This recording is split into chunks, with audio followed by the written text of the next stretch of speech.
오늘은 2장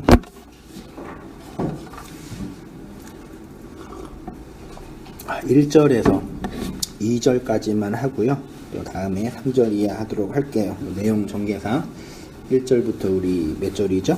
5절까지 한 목소리로 합독하도록 합니다. 이사야 2장 1절입니다. 시작.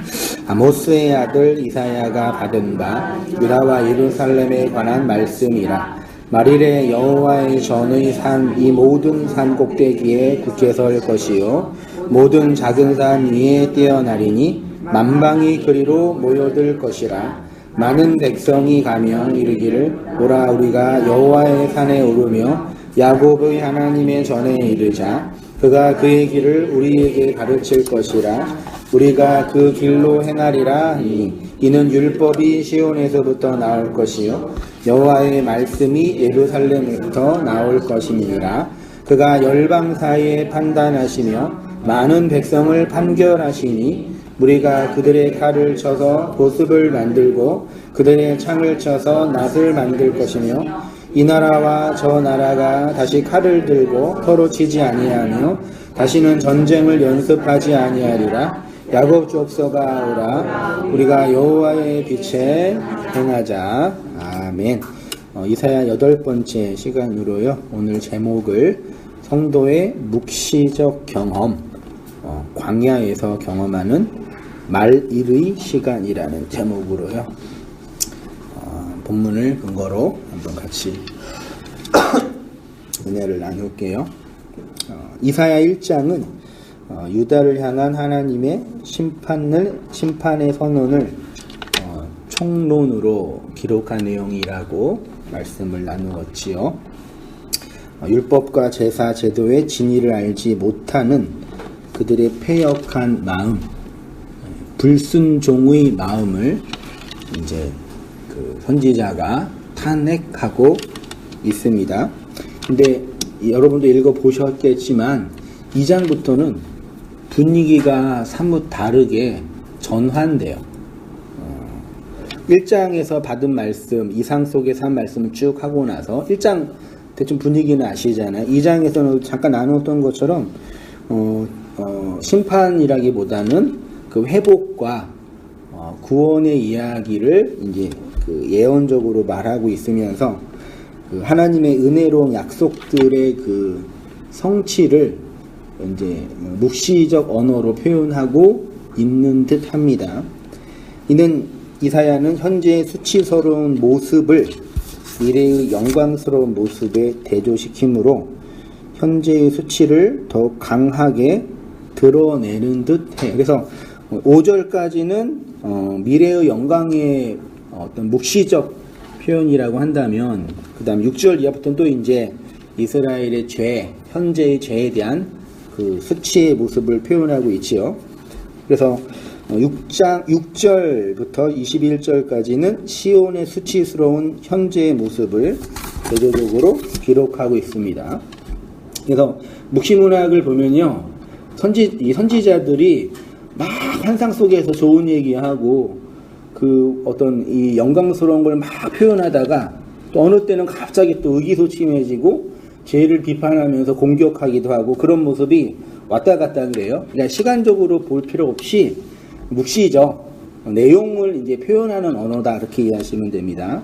그래서 하나님은 언제나 우리의 수치, 불신앙을 통해서 하나님의 신앙을 만들어 가시고 우리의 불순종을 통해서 순종케 하시는 사역들을 보게 되죠.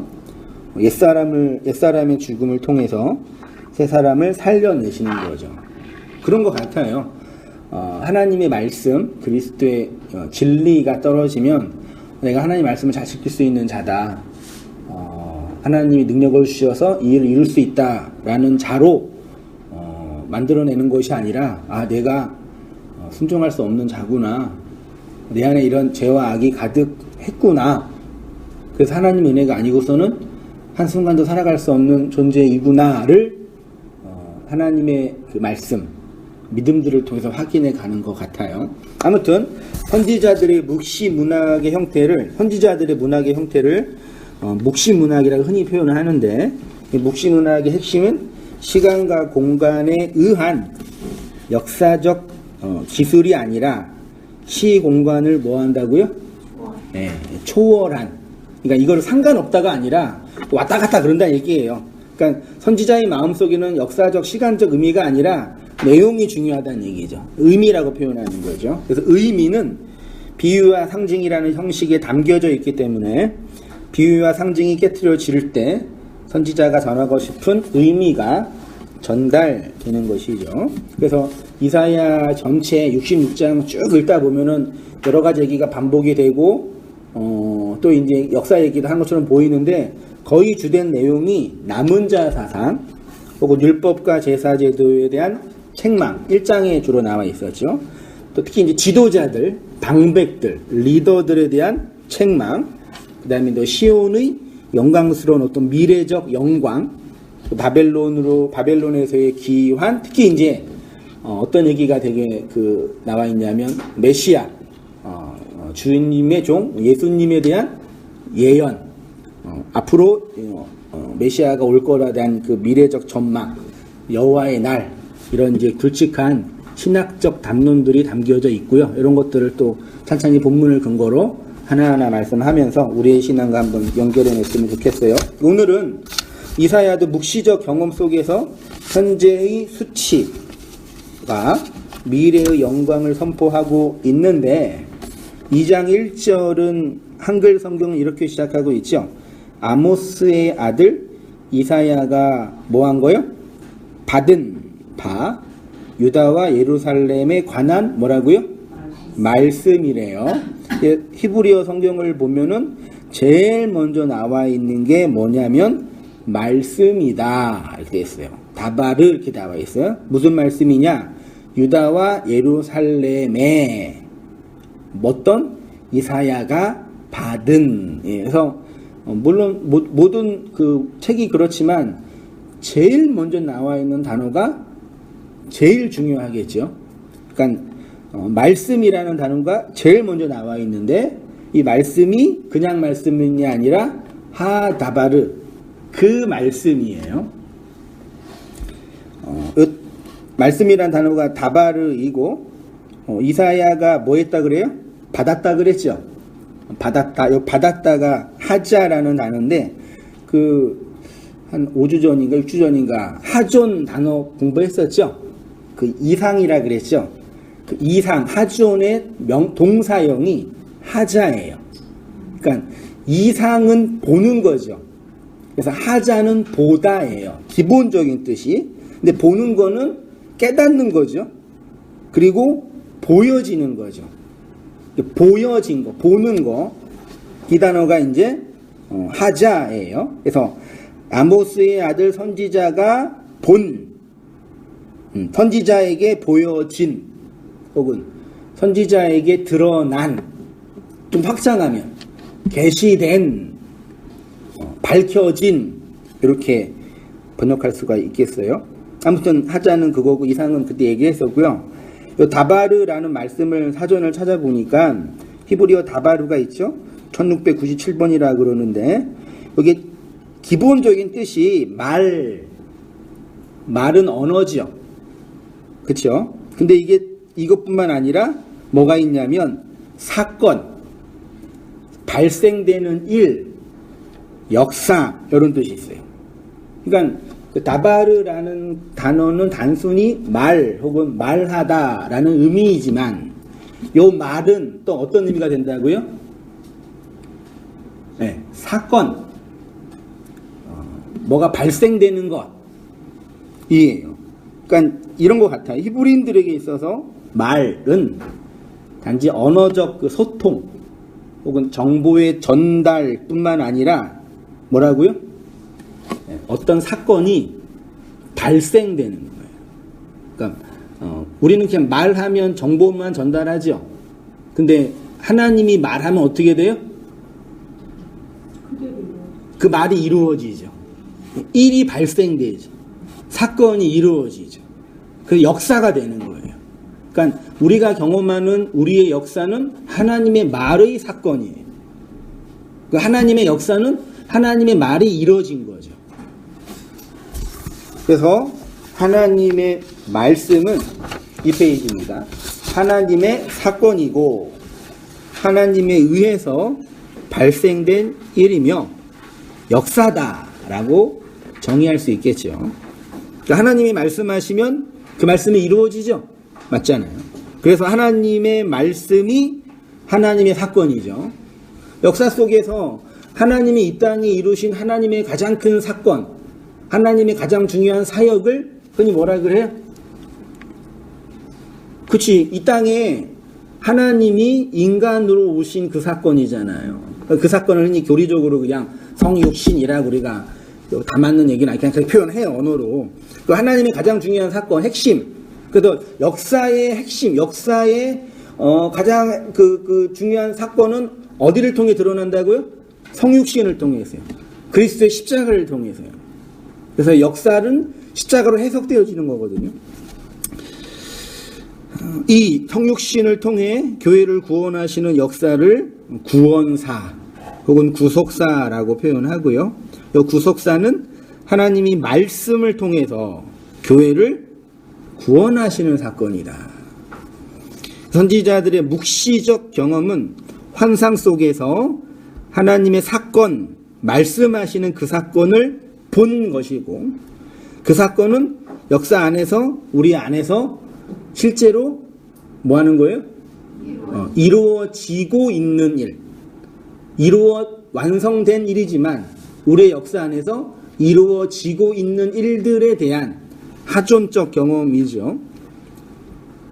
그러면 이제 오늘 이제 주로 제가 이제 보고 싶은 거는 그러면 성도의 묵시적 경험은 구체적으로 어떻게 우리의 실제 역사 속에서 발생되고 경험되느냐, 요거를 한번 생각해 보면서 말씀을 나눌게요. 하나님은 뭘로 사역하신다고요? 네, 말씀으로 사역하시죠. 그 말씀을 흔히 뭐라 그래요? 예수님이라 그러죠. 하나님이 말씀으로 오신 사건이 성육신 사건이고 그건 예수님이 이 땅에 오신 사건이잖아요. 그래서 이렇게 좀 구분을 하면 어떨까 생각이 들어요. 그 말씀은 예수님의 말씀이면서 그리스도의 말씀입니다. 예수님의 말씀은 밖에 떨어지는, 밖에서 들어오는 말씀이라고 하고 그리스도의 말씀은 안의 말씀이라고 할 수 있겠습니다. 밖에서 선포되는 말씀을 열의 말씀이라고 한다면 쉽게 말해 이제 뭐 십계명, 율법이요. 우리 안에서 열매 맺는 말씀은 율법의 말씀은 아니잖아요. 맞잖아요. 네. 하나님의 말씀이 우리 밖에 눈으로 보일 때는 율법과 계명으로 보이잖아요. 하나님이라는 신이 우리의 눈에 보일 때는 상을 가진 우상으로 보이잖아요. 밖에 있을 때는요. 근데 그분이 안으로 들어오면 그 말씀이 우리에게 더 이상 율법과 계명을 요구하고 추구하는 말씀이 아닌 거죠. 안나요? 동의하시나요? 네. 우리 안에 들어올 때는 내가 막 이걸 지키지 않으면 큰일 나고 안 지키면 벌 받고 그런 식으로 경험되는 말씀은 아니잖아요. 최소한. 그걸 이렇게 정리한 거예요, 제가요. 밖에 있을 때는 율법의 말씀이라고 하고 안에 있을 때는 뭐 열매 맺는 말씀이라고 이게 하나의 말씀이라고 표현한 거죠. 그래서 십계명이 뭘로 완성돼요? 네, 사랑. 그 사랑을 하나라 그러잖아요. 밖에 있을 때는 계명이고 안에 있으면 사랑이 되는 거죠. 그 사랑을 가진 자를 아들이라 그러고 그 아들은 씨가 된 자니까 하나님은 집 안에 기둥이 된 거니까요. 근데 씨는 열매가 씨를 보호하잖아요. 그래서 씨의 확장을 위해서 열매가 있는 거고 씨를 먹고 나는 걸 말씀에 교제하는 거라고 지난주 했었죠? 네. 로마서 10장 9절 같이 한번 읽어보겠습니다. 보이시죠? 시작. 내가 만일 내 입으로 예수를 주로 시인하며 또 하나님께서 그를 죽은 자 가운데서 살리신 것을 내 마음에 믿으면 구원을 받으리라. 사람이 마음으로 믿어 의에 이르고 입으로 시인하여 구원에 이르느니라. 그러므로 믿음은 들음에서 나며 들음은 그리스도의 말씀으로 말미암느니라. 아주 구원론적인 말씀론적으로 중요한 말씀 중에 하나죠. 내가 만일 내 입으로 예수를 뭘로요? 예, 주는 그리스도예요. 그리스도는 메시아고, 메시아는 기름 부음을 받은 자고, 기름은 말씀이고, 그 말씀은 영이고, 이렇게 설명돼요. 같은 얘기죠. 그러니까 주는 그리스도. 그러니까 신약 성경에서 그러니까 예수님이 주다라고 할 때는 나의 뭐 로드, 왕권 이런 어떤 이 복종적인 관계보다는 말씀의 관계가 더 중요한 거예요. 우리의 관계에서 그 어떤 이 율법적인 이 어떤 이 계급적인 관계가 아니라 말씀, 그 기름이 부어진 존재로서 예수예요. 예수가 그 예수를 우리가 뭘로요? 그리스도로. 그 그리스도로 시인 있죠? 시인은 헬라어로 뭐겠어요? 제가 좀 과장하면 100번 했어요. 호몰 로게오라는 그러니까 그 어떤 분이 인터넷에 그 김용수 목사가 히브리어 헬라어 쓴 거를 단어장을 만들어 놨더라고요. 한 200개 됐나? 그래서 그러니까 되게 다 많은 건 아닌데 그냥 언어적 소통을 위해서 우리끼리 그거 하면 그거 있잖아요. 그런 거. 그래서 참 이 복음 이 말씀 안에서 공부하려고 하면 많이 있어요. 근데 아무튼 이 시인하다, 고백하다라는 단어가 헬라어로는 호모, 로게오죠. 호모는 호무, 뭐 같다, 뭐 그런다고 하고요. 로게오는 로고스, 말. 그래서 기본적으로 한글 성경에는 시인하다 그런 뜻인데 고백하다. 시인은 약간 주관적인 표현이죠.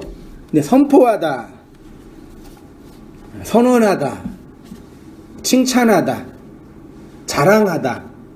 그러니까 우리가 신앙을 고백한다. 신앙 고백이라는 게 되게 중요한 거죠. 신앙 고백이라는 건 단지 내가 믿는 그 신앙의 내용을 이렇게 소극적으로 고백하는 차원 정도가 아니라요. 어떤 적극적인 선언이고 선포인 거죠. 내 안에 들어온 그 말씀과 생명을요. 시인하며 또 하나님께서 그를 죽은 자 가운데 있죠.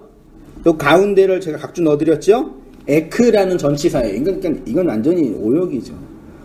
가운데가 아니라 죽은 자로부터, 죽은 자에서 나와. 에크는 어디부터 나오는 거니까 죽은 자에서 나와 살리라. 이게 에게이로인데 물리적으로는 생명이 죽었다가 살아나는 거고 내용적으로는 앉았다가 뭐 하는 거예요? 일어나는 거예요. 그러니까 우리가 죽었다는 얘기는 앉아있다는 얘기예요. 누워있다는 얘기예요. 내 발로 긴다는 얘기예요. 일어난다는 얘기는 똑바로 쓴다는 얘기예요. 그래서 사람만 무슨 동물이에요?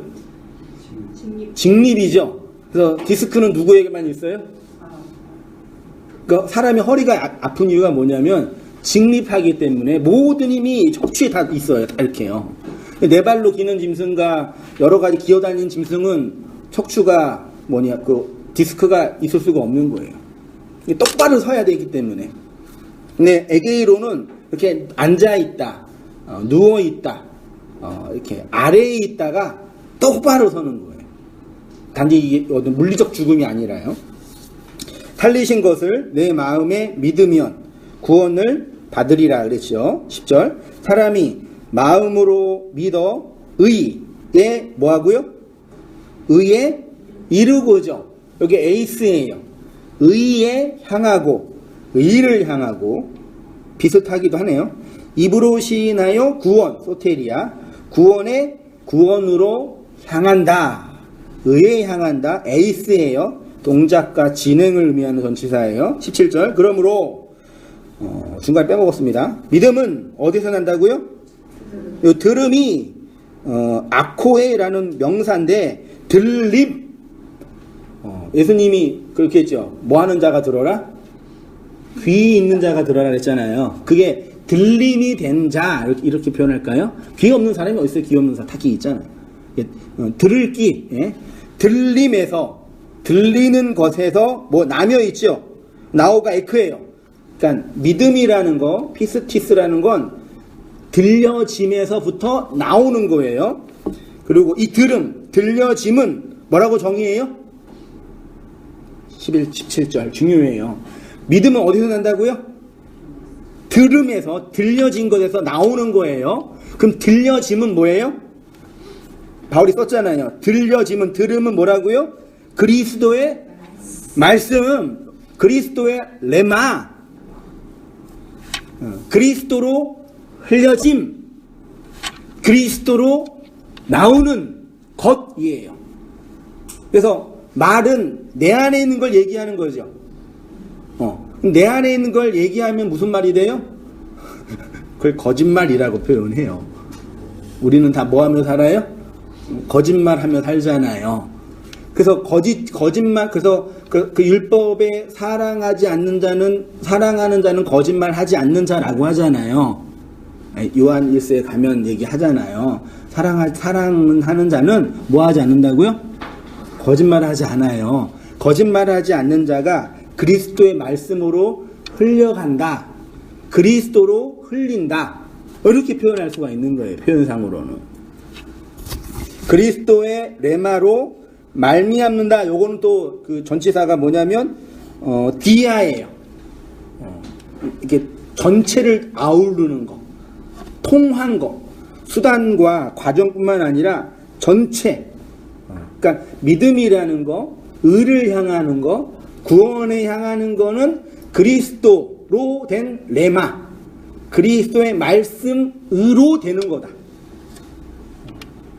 그 우리가 아까 우리 말씀 잠깐 나누기 전에 우리 문예사이나 이렇게 이 묵식 체계에 이 말씀의 책이 있잖아요. 그러니까 저도 이렇게 신학 소위 말해 이게 기존 교회 이런 게 구분하는 별 마음에 안 들어요. 저는 솔직히 뭐 우리가 더 옳고 그들이 더 나쁘고 그런 건 아닌데 이 묵식 체계 안에서 우리가 말씀을 나누는 이 내용을 보면서 이게 많은 분들은 새롭다. 내가 그동안 몰랐던 거 알았다라는 기쁨도 있지만 또 어떤 분은 또 뭐예요? 또 이렇게 부정적인 것도 있잖아요. 우리 경험상. 우리 성권사님은 그때 표현하면 되게 에고이스트가 된다. 저 인간들 뭐 해서 어떤 사람들 보면서 은혜를 많이 받았다고 스스로 이렇게 자랑하고 막 가르치려고 하는데 왜 이렇게 사람들을 대하는 태도나 이렇게 어떤 내면에 이러는 게 왜 이렇게 마음을 불편하게 하지? 이런 게 이렇게 이 체제 안에 있어요. 그렇죠? 그거를 바라보시면서 말씀 자체, 진리 자체에 대한 의문이라기보다는 그 인간성의 악함이 더 쉽게 폭로되는 거예요. 이해되시나요? 율법적인 체제에서는 우리가 예를 들어 율법적인 교회에 있을 때가 더 악한 사람이에요. 구분하자면 이 복음 안에 묵시 체계 안에 들어와서 더 악한 사람이에요. 누가 더 악한 사람이에요? 네? 그래도 그분이 더 악한 사람 아닌가? 어떻게 생각하세요? 권사님. 옛날에 권사님 생업이 옛날에 그 율법적인 이 체제 안에서 종교적인 어떤 그런 공포와 두려움으로 신앙생활 착실하게 했을 때 더 착하세요? 지금이 더 착하세요? 권사님 입장에서 보면 착각하시는 거예요. 진짜라니까요. 그러니까 이게 포장이 잘 된 거예요. 율법이라는 틀과 혹은 이 다른 사람의 어떤 이 눈치라 뭐라 그러지? 이 보장이 돼서 내 안에 있는 게 쉽게 이렇게 드러나거나 폭로되지 않아요. 그 다른 사람에게도 그렇지만 나에게도 그래요. 그래서 그렇게 막 헌신하고 봉사할 때 우리가 어떤 생각을 해? 나는 좀 됐다. 난 좀 성화. 좀 그래도 옛날보다는 됐다. 그 성질 좀 덜 낸다. 좀 이렇게 좋은 아빠 되고 노력한다. 좀 그런 게 있었잖아요. 실제로 그런 어떤 개별적인 어떤 내용들도 있었고 그렇잖아요. 근데 저는 개인적으로 보면은요, 들어와서 보니까 그게 뭐 어떻게 되는 거예요? 그게 까발려지는 거예요. 페르소나들이 없어지는 거예요. 그게 어떻게 해요? 더 아까 어두움과 더러움과 지저분함들이 옛날에는 좀 이렇게 포장이 됐잖아요. 이렇게 우리의 형식과 제도와 이런 관계 속에서. 근데 이게 복음 말씀이 들어와서 우리의 본질을 변화시키는 게 아니라 우리를 감싸고 있는 페르소나들을 다 까발리는 거예요. 더 정확하게. 그래서 어떤 사람이 되냐면 내가 더 착한 사람이고 옳은 사람이 아니라 내가 내 안에 이런 악이 있었구나. 내가 사람 새끼가 아니라 뱀 새끼구나. 내 아버지가 하나님이 아니라 마귀구나. 이 말씀이 선포되는 나를 보면서 경험되잖아요. 근데 그런 경험 속에서 얘 이제 혼란스러운 거예요. 네. 그런 부분에서. 그러니까 우리가 더 착하거나 내가 더 옳거나 그런 게 아니에요. 뭐가 중요한 거예요?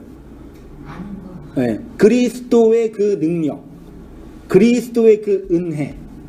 저도 아까 했지만 이 목실책이 그러니까 저도 이게 뭐 프로슈크마이 교회나 뭐 토부나 뭐 하나사랑이나 뭐 김성선 목사로 모이는 여러 가지 소그룹 교회들이 어떤 교회인지 몰랐어요. 근데 어떻게 알게 됐냐면 온땅께 오시는 분들이 어떻게 오셨냐 그러니까 이분 설교 듣다가 그 밑에 내 설교가 떴대요. 그러나요? 신기해 죽겠어요. 그래서 이게 이분은 뭐지? 좀 젊어 보이기도 한데 그래서 듣다가 간 좀 보다가 먹으니까 좀 맛이 좀 나름대로 나쁘진 않네 이러니까 오신 거잖아요. 그래서 그럼 어떻게 오셨냐니까 그래서 이 묵시직이 알게 되고 또 그런 과정을 통해서 또 여기 있다가 또 글로 가가지고 또 은행 생활 하는 분도 계시고 또 오신 분도 계시는데 근데 그 한번 말씀드렸나?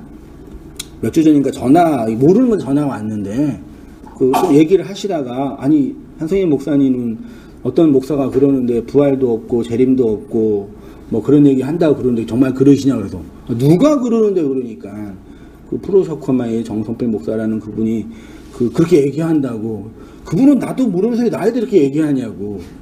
근데 아까 말씀하신 것처럼 그렇게 이 진리를 전하고 있는 목사나 교사들의 심리 속에서도 그게 자기를 정당화하고 자기를 지키고 싶은 욕심과 욕망이 뭐 하는 거예요?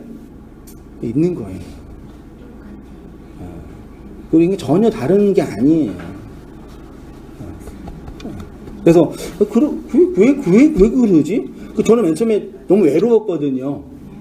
이 기존 교회 안에서 이 율법적 체계와 왜곡된 신앙 안에서 이렇게 있는 게 너무 외로웠어요. 그래서 어떤 심리가 있었냐면은 제가 뭐 그 백조는 아니지만 미운오리 새끼 심리가 있었어요. 넌 틀렸다. 네가 이상하다. 근데 나는 아닌 것 같아도 말씀을 사역하는데 이렇게 말씀을 전하는 이런 선배님도 계시고 후배님도 계시고 후배는 없는 것 같아. 다 선배 같아. 내가 제일 어린 것 같아. 그런데 이 안에서 좀 이렇게 우리가 모든 걸 다 통일할 수는 없지만 모든 걸 다 교집합할 수는 없지만 아니 합집합할 수는 없지만 또 동일하게 나눌 수 있는 어떤 복음의 내용이 있잖아요. 맞죠? 아니에요? 맞잖아요. 그 안에서 좀 이렇게 말씀 속에서 이렇게 교제하면서 진리를 세워가고 신학적인 확장을 또 고민하고 다 하는 것 같아? 그런 분들 얘기 들으면은. 모르는 거 투성이거든요, 우리는요. 이게 세워가면 참 좋겠다는 마음이 있는데 또 이게 얘기 들어보니까 또 이게 또 역시 사람은 또 이렇게 자기를 지키기 위해서 하는구나. 그래서 그런 얘기 할 때요, 누구 설교가 좋다, 이런 평가보다 그 설교의 내용과 그 진리의 진의를 나누어야 돼요. 그래서 이게 더 좋아 그게 아니라 네가 들은 그 복음의 내용을 내가 깨닫는 내용으로 나누는 거예요. 그리스도 안에서 뭐 한성미라는 뭐 목사, 온도안교회라는 조직 이게 중요한 게 아니라 사실은 뭐 하다가 얘기했어요? 묵시 체계 안에서 경험되는 우리의 신앙적 경험은요, 율법적 체계가 해체되면서 우리의 뭐예요? 죄, 악, 욕망이 어떻게 해요? 더 쉽게 폭로되는 거예요. 그 잔반 처리 그 통에 잔반 막 집어넣고 국물 막 집어넣으면은 지저분하잖아요. 시간 지나면 어떻게 돼요? 하나 가지고 깨끗한 물처럼 보이잖아요. 근데 좀 저으면 확 일어나죠. 그러니까 말하자면 그 잔잔한 그 물속에 옆에서 볼 때는 그냥 깨끗한 물처럼 보이는데 뭐예요? 막 저으니까 우리 안에 있는 나도 몰랐던 그 악의 본능, 나도 몰랐던 그 악의 그 본성들이 나도 날 놀래게 할 정도로 올라오는 거죠. 그런 거 보실 때 어떻게 하시면 돼요? 사모님 어떻게 하시면 돼요? 상처 받으면 돼요, 안 돼요? 아니, 말씀 전하는 목사라는 남편이 줬다, 야, 그럼 돼요, 안 돼요? 네? 그러면 돼요, 안 돼요, 권사님? 물론 이제 우리가 잘못된 건 교정을 해야 되겠죠. 근데 인간 안에는 그 본성을 직면한다고 생각하세요. 나도 그렇지. 그래서 누구만 영광 받는 거예요? 네, 그리스도만 영광 받는 거예요. 내가 옳고 내가 바르다를 증명하는 게 아니라 내가 부정되고 내가 죽고 내가 해체돼서 누가 영광 받는다고요? 아니, 내가 죽어도 자식이 잘 되면 행복하시잖아요. 아니에요? 나는 절대로 나는 살아야 돼, 네가 죽어도. 그러세요? 아니잖아요.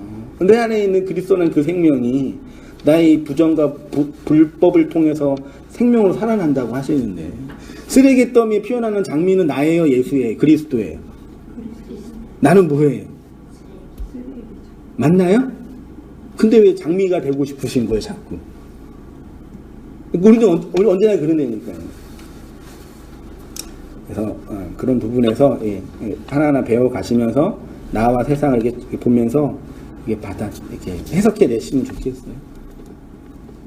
누구 집단이나 어떤 체제 헌신하고 봉사하는 아름다움은 귀한 거지만 거기에 매여서 그리스도를 보지 못하는 건 웃긴 거잖아요. 율법에 매여서 그리스도를 못 봤던 건 똑같은 게 아니거든요. 시인하게 하는 말씀 볼게요. 하나님의 말씀은 밖에서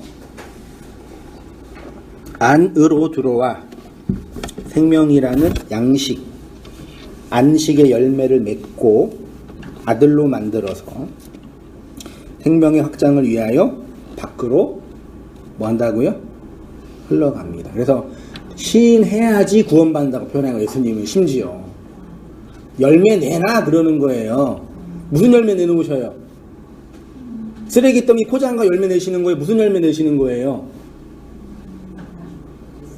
그러니까 아까 부정으로 폭로되는 나의 쓰레기됨을, 포장된 그 쓰레기를 내는 게 아니라 뭘 내는 거예요? 쓰레기 속에서 피어나는 그 장미로서의 그리스도를 내는 게 고백하다, 시인하다잖아요. 이렇게 성도 안에서 주의 계명이 그리스도의 생명으로 완성되어 성도의 삶으로 고백하는 것을 호몰로게요. 이런 거 쓰면 좀 아는 체 하는 것처럼 보인다고 누가 또 그러더라고요. 아무튼 그렇습니다. 그 시인은 세상을 향한 선포이면서 교회를 그리스도의 은혜로 풍성케 하는 말씀이다. 그래서 제가 성찬이라고 표현했죠. 우리가 말이 통하는 사람과 있을 때 행복하고 말이 통하지 않을 때 답답함을 느끼는 것처럼 하나님이 나와 말씀을 통하시고 통하시는 과정을 통해서 하나님의 생명을 잉태하고 출산시키는 거죠. 통하다라는 뜻이 뭔지 아세요? 이게 한자인데 뜻이 한 20개 되더라고요. 사전 보니까. 엄청 많아요. 어떤 사람이 남자한테 너는 그녀와 통하였느냐 무슨 뜻이에요? 잡담하지 마세요. 지금 하지 마세요. 좀 이따 하세요. 어떤 사람이 남자한테 너는 그녀와 통하였느냐 무슨 뜻이에요? 정을 나누는 거. 우리나라 표현으로. 그러니까 단지 말을 통하다가 아니라 육체적으로 만남했다는 거잖아요. 길이 통하다. 저분은 말씀에 통달했어. 그러니까 이게 통하다는 단어가 되게 많이 있어요. 이제 소통, 주고받는 관계예요. 그렇죠? 내 말의 완성은 다른 이가 들어주어 그 마음에 들어갈 때 완성되는 것입니다. 그렇지 않고 혼자 말하게 되면, 혼자 말하는 사람을 뭐라 그랬어요? 제가 지난주에? 미친 사람이라 그랬잖아요. 말은 반드시 누군가가 들어줄 때 완성되죠. 맞나요? 내 말이 그 사람의 사건이 될 때 완성되는 거예요. 그래서 내 말은 누가 완성해요? 들어주는 그 사람이 완성해요. 맞나요? 내 말을 완성해주는 그 존재를 뭐라고 표현할 수 있냐면은 짝이라고. 그래서 이걸 또 벗이라고도 표현하거든요. 아브라함은 하나님이 뭐였어요? 벗 친구였잖아요. 하나님의 그 말은 어디서 완성해요? 하나님의 짝으로서 내 안에서 완성되죠.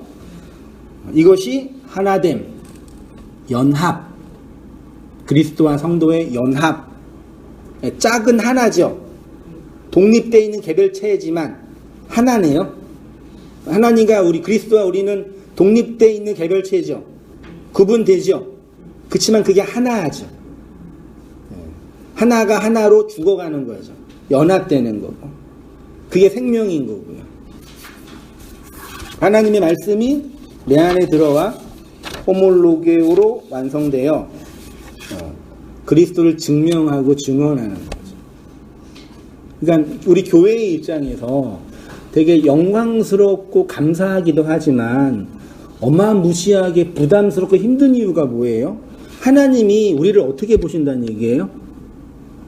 네, 짝으로 보신다는 얘기예요.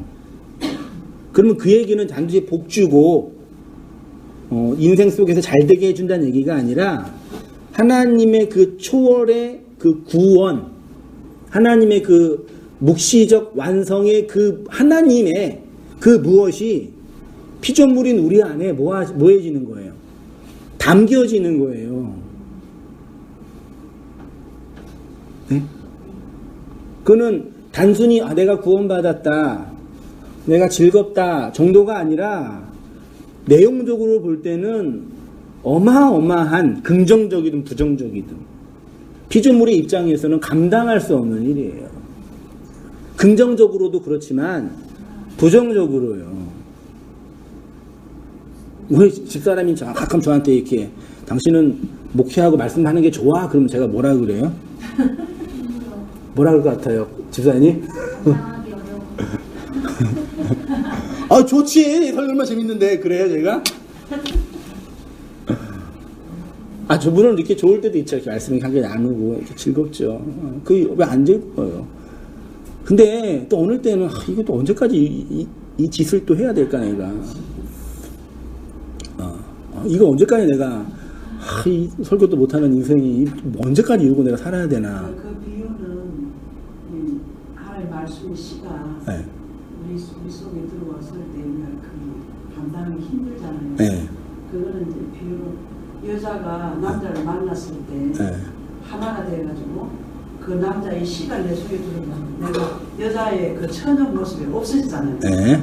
네, 막 흉하게 되고 막 내 원치 않은 내가 평소 좋아하던 음식이 아니라 그 속에 있는 그 씨가 생명이 원하는 걸 우리가 먹게 되잖아요. 나와는 아무 관계가 없는 그치요. 거예요. 말씀이 들어오면은 네. 그렇게 되는 거예요. 그치요. 네.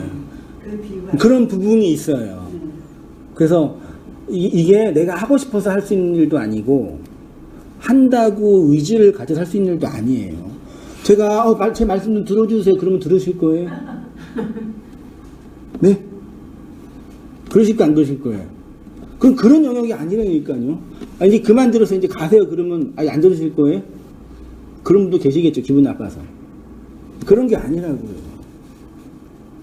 그러니까 우리 피조물인 우리 입장에서 그 하나님의 그 초월의 그 영광스러운 그 가치를 다 알지 못하죠. 뭐 우리가 얼마나 알겠어요. 조금이라도 확인해 가는 거예요.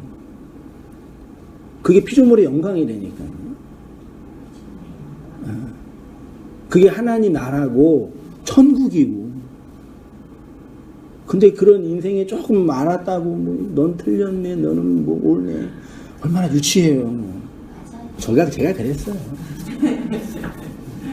저한테 얘기하는 거. 그래서 다른 사람의 이야기를 들어줄 때 나의 이야기가 완성되는 것이고 언제 즐겁냐면요. 우리 목사님 잠깐 고백하셨지만 그 제 마음이에요. 네, 제 마음. 근데 매일 말씀해 주시잖아요. 제 마음을 얘기해 주시잖아요. 그 제 말의 완성인 거죠. 그렇죠? 그 하나님 우리 입장에서 하나님 그 말을 제가 하네. 그럼 하나님이 진리의 완성인 거죠. 뭐 어떤 의미인지 아시겠죠? 뭐 진리됨의 본질이 한 사람을 만난다는 것은 그의 사람의 인생 전체를 통째가 나한테 오는 것입니다. 그래서 한 사람과의 만남은 온 우주와 조우하는 것입니다. 조우라는 단어가 내 뜻과 같은 뜻을 가진 자를 만난다. 그래서 하나님이 다윗을 보면서 뭐라고 그랬어요? 내 뜻에 합한 자라고 표현했잖아요. 물론 그리스도를 예표하고 그리스도 통해 세워지는 교회를 예표하는 거니까요. 하나님과 성도와의 만남이 그러한 것이고 성도와 성도와의 만남이 그 하나님과의 만남의 모형이고 그림자입니다. 우리는 모형과 그림자를 통해서 원형과 본질을 배우지요. 하나님은 말씀을 계시하고 기록하고 선포하심으로 하나님의 사건을 우리 속에 이루십니다. 그러면 말씀 사건이란 뭐냐? 이 역사 속에서 나타나는 하나님의 사건은 그리스도의 사건인데 말씀이 육체가 되신 예수의 죽음으로 그 죽음 속에 연합되고 함몰된 교회들의 태어남이 하나님의 사건이죠. 곧 인생이 교회가 되는 것으로 예수가 죽고 그리스도가 되어 창세전 언약에서 완성된 교회들을 역사 안에서 이루어가는 거죠. 그러니까 나의 교회됨의 근거는 어디에 있어요? 나한테 있는 게 아니라 어디에 있어요? 시간적으로 창세전, 내용적으로 하나님의 능력, 실제적으로 그리스도의 말씀이에요. 그래서 우리 가끔 말씀 나누다가 우리 집사님께서 감정이 없으면 진리에 대한 이해가 깊다라는 어떤 이런 고백이 그럼 우리의 것이 아니라 하나님의 것이다라는 거죠. 우리 감정의 문제가 아니라 우리 밖에서 들어온 하나님의 것이다라는 측면의 고백인 거죠. 우리 감정 중요해요. 그것을 우리가 어디서 경험하냐면 어디서 경험해요? 광야라는 공간으로 또 광야라는 그림을 또 그려주는 거예요. 광야하면 어떤 느낌 드세요? 네? 황량하고 힘들고 고생하고 그런 거죠. 그거를 물리적으로 보지 말고 내용적으로 보자 이 얘기입니다. 다바르, 아까 다바르가 뭐라 그랬어요? 말씀이라 그랬죠. 말씀 다바르 히브리어 알파벳 3개예요. 3개. 다바르예요. 달렛, 베이트, 레시라는 3개의 단어가 조합돼서 다바르가 됐죠. 다바르가 뜻이 뭐라고요? 말씀 혹은 사건이죠. 근데 앞에 맴이라는 네모난 거 여기 딱 붙어버리면은 뭐가 돼요? 미드바르가 돼요. 미드바르 뭐예요? 광야예요. 다바르는 말이고 미드바르는 광야예요. 다바르 앞에 맴을 붙여버리니까 말이 뭐가 돼요? 광야가 된다니까요. 하나님이 이스라엘 백성을 어디로 인도했어요? 출애굽에서 끄집어내서 어디다 집어넣었어요? 광야로. 왜 집어넣었어요? 본문상 보면은 모세가 뭐라 그랬어요? 그 왕한테 우리 가서 하나님 섬길 거야 그러는 거예요. 제사 드릴 거야 그랬단 말이에요. 그러니까 뭐라 그래요? 바로가 여기서 드릴 수 있잖아. 왜 굳이 나가? 근데 바로가 생각하는 제사는 애굽에서 드릴 수 있어요. 근데 모세가 생각하는 제사는 애굽에서 나와야 돼요. 왜요? 광야에서 뭐 하는 거기 때문에. 그 말하자면 광야라는 학교에서 뭘 가르치는 거예요? 미드바르, 다바르 뭐냐고요? 말을 가르치려고 어딜 데리고 오는 거예요? 광야로요. 그 말은 하나님의 사건이고 구원이라니까요. 그래서 미드바르 앞에 배라는 전치사를 붙여버리면 배 미드바르가 되잖아요.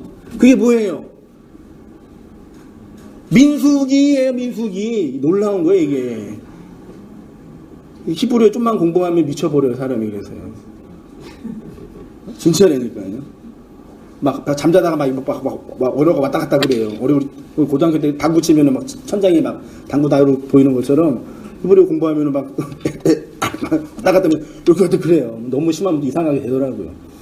아무튼 언어 자체가 되게 그 신비로워요. 이건 분명히 맞아요. 다바르, 미드바르, 베미드바르. 그 신명기는 다바림이에요. 말, 그 말씀. 보세요. 그럼 창세기는 뭘 만드는 거예요? 네, 뭘 만드는 거예요? 이 세상을 창조하는 얘기가 뭘 창조하는 거예요? 교회.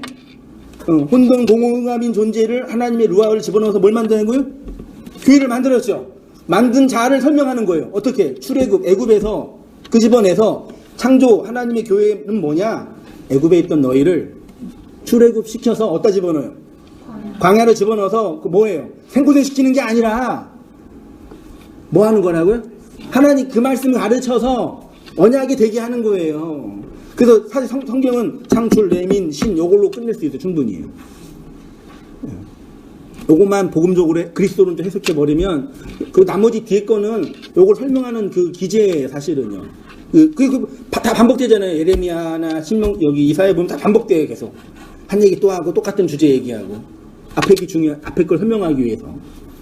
그 광야를 끄집어낸 거는 그러니까 우리가 광야 할 때는 뭐 고생하는 거, 힘든 거, 예수 믿기 힘든 그건 물리적인 게 아니라니까요.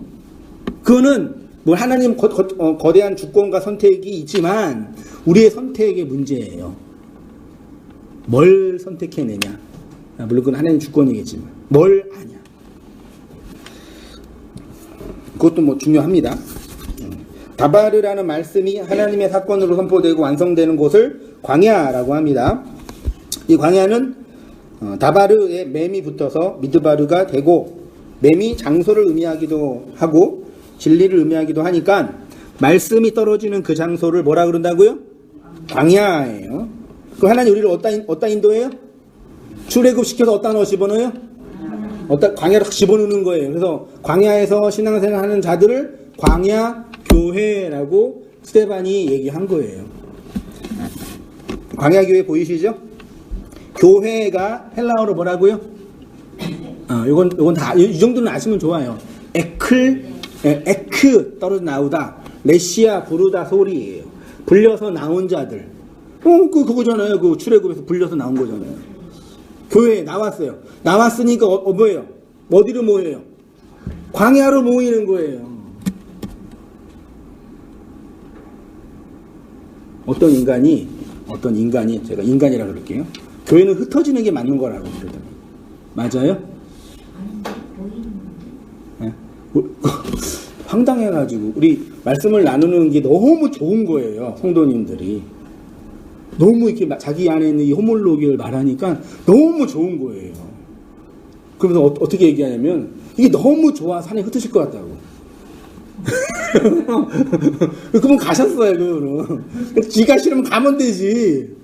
자기의 그 신학과 신념을 그렇게 갖다 부진다니까요. 난 무서워 죽겠어 그런 얘기 들으면. 설교가 양이 안 차요. 당신 설교가 그러든지 나는 이런 교회가 싫어요 그러든지. 그러면 내가 좀 성격이 그러네. 내가 좀 잘못했네. 그러면 쟤도 반성하잖아요. 근데 자기의 이 내면을 신학적 신념으로 갖다 부진다니까 얼마나 무서운지 모르겠어요. 교회는 애굽에서 나와서 어디로 모인다고요? 온 땅교회로 모이는 거죠. 온 땅교회로 모이는 거예요. 광야로 모이는 거예요. 또 어디다 흩어지려고 그런 거예요 또? 다시 가려고요 그런 걸로? 더 좋은 광야로 가려고요? 그러면 뭐 할 말 없지 내가 더 좋은 광야 있다 그러는데. 그 광야가 교회가 에클레시아고 광야가 헬라어로는 에레모스거든요. 근데 에레모스가 미드바르예요. 미드바르의 헬라어적 번역이에요. 그래서 보면은 세상으로부터 불려 나온 자들 에클레시아, 광야는 엔호 에레모스. 그 말 안에서 진리가 되어 양식이 있는 곳 미드바르. 광야 교회를 번역하면 세상으로부터 불려져 애굽이에요. 떨어져 나와 그 말씀 안에서 진리가 되어 양식을 가진 자들의 모임.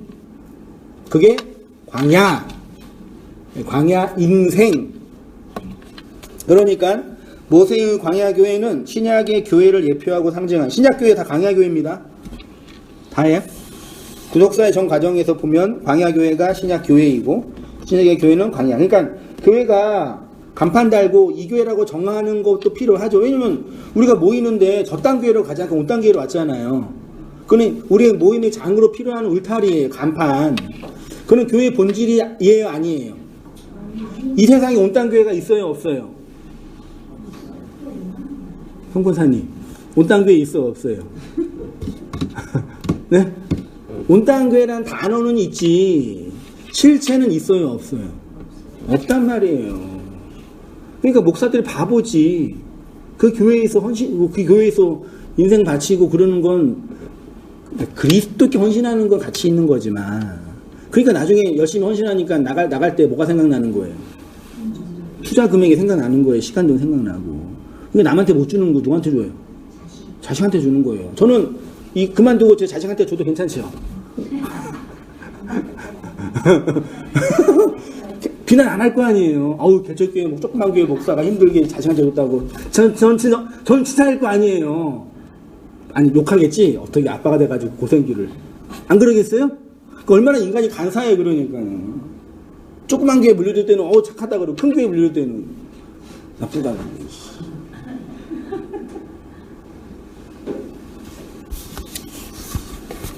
온땅 교회는 이 모임의 그 울타리에 불과하다니까. 그렇죠? 그래서 아침에 오셔서 이렇게 미리 송곳 얼마나 감사했지. 감사드려야 돼요. 진짜예요. 장 만들어 주시고 2번 출근하시는 거잖아요. 왔다가 다 틀고 또 집에 가셔서 또 이제 남편 형돈이 식사 드리고 또 오시고. 우리의 모임의 현승을 또 고생하시는 거잖아요. 감사하고 귀한 거라니까. 그거는 우리가 감사드려야 할 거지. 그렇죠? 하나님께서 아유 성권사 고생했다 내가 진리를 줄게 그러진 않으시죠. 그는 거기 있는 분들이 잘 할 거야 그렇게 해야죠. 그러니까 이거를 혼란스러워한다니까 사람들이요. 신학생이 등록금 없어가지고 막 기도했는데 권사님 그 얘기 듣고 불쌍해가지고 헌금을 돈 줬단 말이에요. 누구한테 감사해요? 근데 쌩까 그 권사님 마음이 왜 그러냐니까 하나님이 나한테 주신 거라고. 하나님이 누구를 통해서? 권사님을 통해서 주셨잖아요. 그럼 그 권사님 통해서 주신 수단이잖아요. 그럼 감사해. 그 은혜 잊지 말아야지.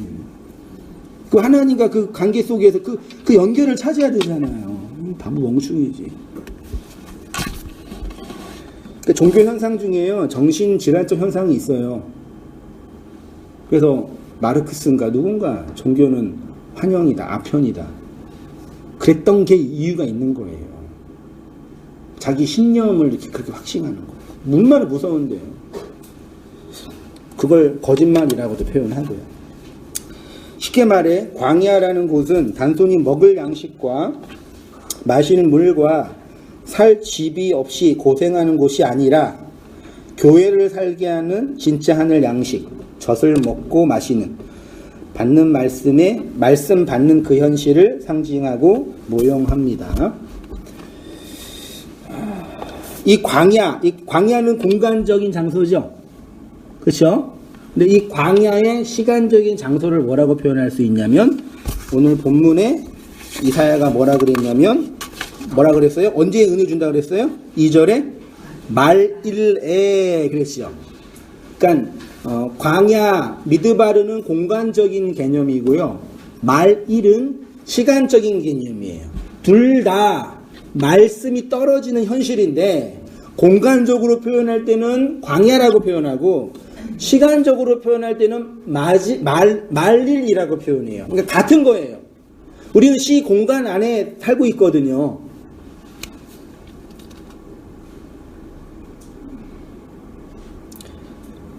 읽어볼게요. 이 광야는 공간적인 장소를 시간적으로 표현하면 말일이 될 수 있겠습니다.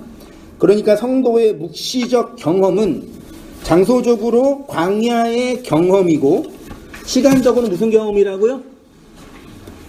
여러분 광야에 계시죠? 광야 경험, 묵시적 경험을 하고 계시잖아요. 그렇지요? 예. 그것을 시간적으로 표현하면은 마지막의 경험이에요. 하나님의 말씀의 사건으로 그리스도의 사건이라고 합니다. 그러면 이 말일이라는 시간적인 광야의 개념이 뭔지 설교하고 마치도록 할게요. 이사야 2장 2절 같이 한번 읽어보겠습니다. 시작. 말일에 여호와의 전에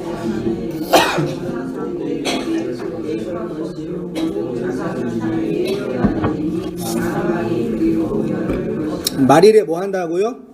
동사 하나만 모여든다. 그렇죠. 말일에 뭐 한다고요? 모여든다. 근데 또 뭐예요? 꼭대기가 굳게 선다. 그 다음에 뛰어난다. 중요한 단어 이렇게 있어요.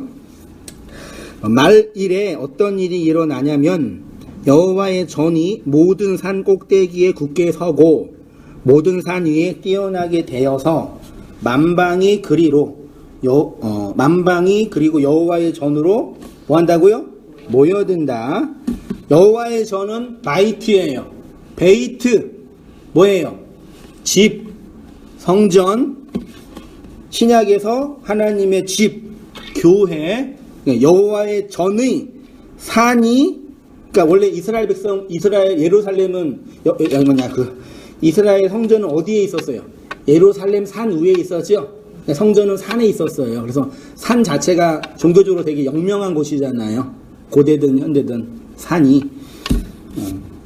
그 다음에 바이트. 신약에서는 그 다음에 꼭대기 있죠. 꼭대기. 꼭대기는 로시예요. 로시.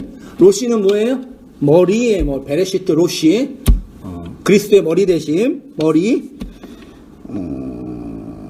뛰어나다는 낫사 올리다 들어올리다 그 뜻이래요. 말일이라는 시간이 되면 여호와의 집 곧 성전이 그리스도의 머리됨으로 굳게 세워져. 네. 그 머리됨 안으로 열방이 뭐 한다고요? 모여든다. 번역한 겁니다. 다시 말일이 되면 말일이 뭔지는 모르겠지만 여호와의 집 성전이 그리스도의 머리됨으로 굳게 세워져. 높이 올려져. 열방이 그 머리됨 안으로 뭐 한다고요? 모여들 것이다. 모여들 것이라고 번역된 단어가 나아르라는 단어인데 물이 흘러가다, 빛을 발하다 이런 뜻이래요. 그러니까 마지막 날에 열방이 그리스도의 머리 되심 안으로 흘러 들어가게 될 것이라는 의미인데 어디로 모이냐면 성전, 하나님의 집 안으로 모이는 거예요. 쉽게 말하면 어디로 모여요? 그리스도로 모이는 거예요. 다시 말해 그리스도의 머리 되심 안으로 뭐 한다고요? 모여드는 거예요. 그리스도 안으로 모여드는 것을 그의 존재의 본질로 본다면 흐르는 것, 빛나는 것이라고 할 수 있겠습니다. 아래의 세상에 있는 자가 그리스도의 머리 되심 안에 거하는 것이 진리로 흐르는 것이고 진리의 빛으로 빛나는 것이기 때문입니다. 그런데 그 일이 언제 일어난다고요? 말일. 요 말일이 성도의 묵시적 경험으로서의 장소, 광야의 경험의 시간적 표현. 말일이 날들의 끝. 날들의 끝. 헬라어로 가면 이 모든 날 마지막에 여자의 일생, 처녀의 일생의 끝은 언제 시작돼요?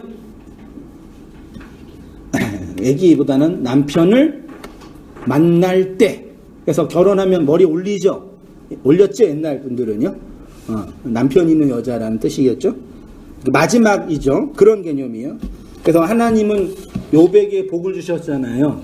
언제 주셨어요? 마지막 날에. 예수님은 죽은 자를 살린다 그랬잖아요. 언제 살린다 그랬어요? 마지막 날에. 욥기 42장 12절 여호와께서 욥의 말년 있죠? 요게 말일이에요, 말일. 마지막 날에 욥에게 복을 2배로 주셨죠. 이 모든 일이 내게 임하여 환난을 당하다가 언제요? 끝날에, 마지막 날에 뭐 한대요? 말씀을 청종한다 그랬어요. 우리의 불순종과 악이 폭로되어 마지막이 되면 그리스도의 은혜로 순종하게 된다. 논리적으로 보면요. 요한복음 6장 39절은 중요하니까 같이 한번 읽어보겠습니다. 시작. 나를 보내신 이의 뜻은 내게 주신 자 중에 내가 하나도 잃어버리지 아니하고 마지막 날에 다시 살리는 이것이니라. 내 아버지의 뜻은 아들을 보고 믿는 자마다 영생을 얻는 이것이니 마지막 날에 내가 이를 다시 살리리라 하시니라. 나를 보내신 아버지께서 이끌지 아니하시면 아무도 내게 올 수 없으니 오는 그를 내가 마지막 날에 다시 살리리라. 내 살을 먹고 내 피를 마시는 자는 영생을 가졌고 마지막 날에 내가 그를 다시 살리리라. 예수님이 마지막 날에 다시, 왜 꼭 마지막 날에 지금 살리시면 안 돼요? 라고 질문할 수 있으시겠죠. 그러니까 가나안은 광야를 거치는 거잖아요. 반드시 어른이 되려면 무슨 과정이 필요해요? 김정은이 제일 무서워하는 사춘기를 거쳐야 되는 거죠. 과정인 거죠.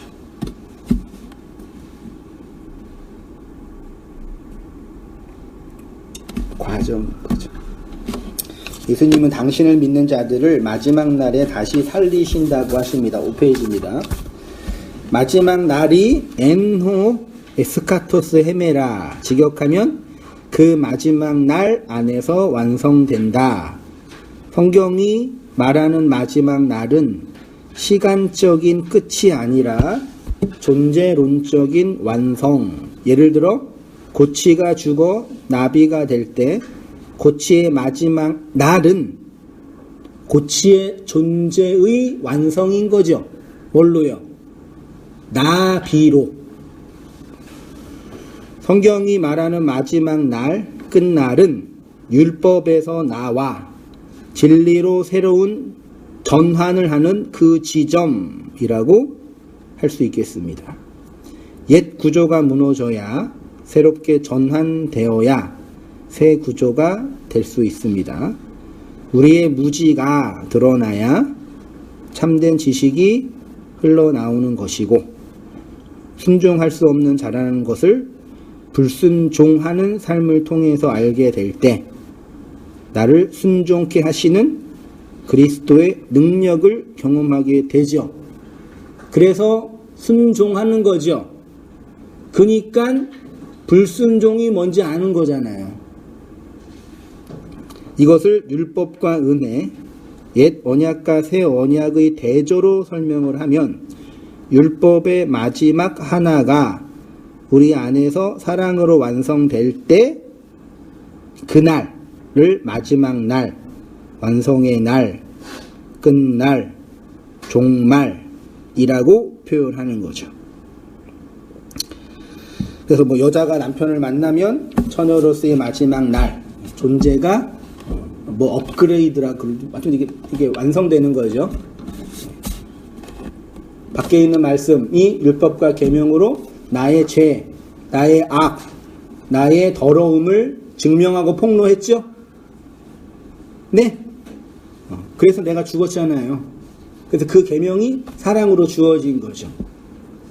그러니까 진짜 복음은 알수록 놀랍다니까요. 우리를 그 안식과 하나님의 은혜로 이끌어요. 어떻게 이 복음을 우리가 알게 돼서, 물론 어려움과 눈물도 있지만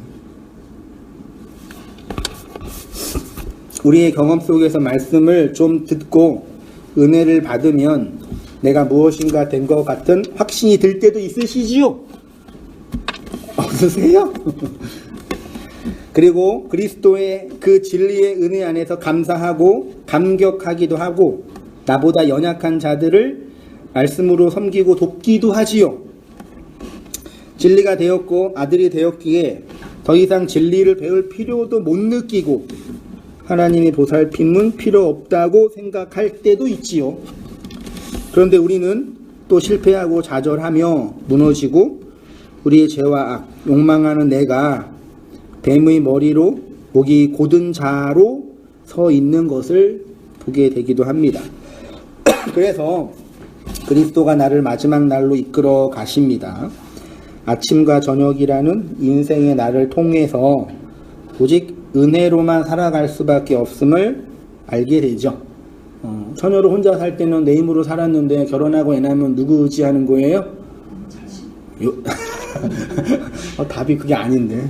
말하자면 남편 의지하잖아요. 나는 연약하고 부정되어지고 남편으로만 내가 살 수 있네요. 말하자면요. 요즘 뭐 페미니즘 입장에서는 기분 나쁜 얘기시겠지만 봄, 여름, 가을, 겨울이라는 세상의 날들을 통해서 우리를 마지막 하나로 완성케 하시는 그리스도를 믿게 하시고 그 은혜 없이는 존재도 될 수 없음을 또 알게 하시는 거죠. 그래서 모든 말씀과 인생의 내용의 한 텀과 과정을 거치면서 나는 부정되어지고 그리스도가 오롯이 드러나고 부정되어진 나를 그리스도가 안으셔서 양식과 안식을 얻게 하시는 하나님의 손길 안에서 살아가게 하시는 것이 우리 인생의 내용이고 말씀 배우고 듣는 나누는 광야 인생의 여정인 거죠. 그래서 우리는 싸우지 않았으면 좋겠어요.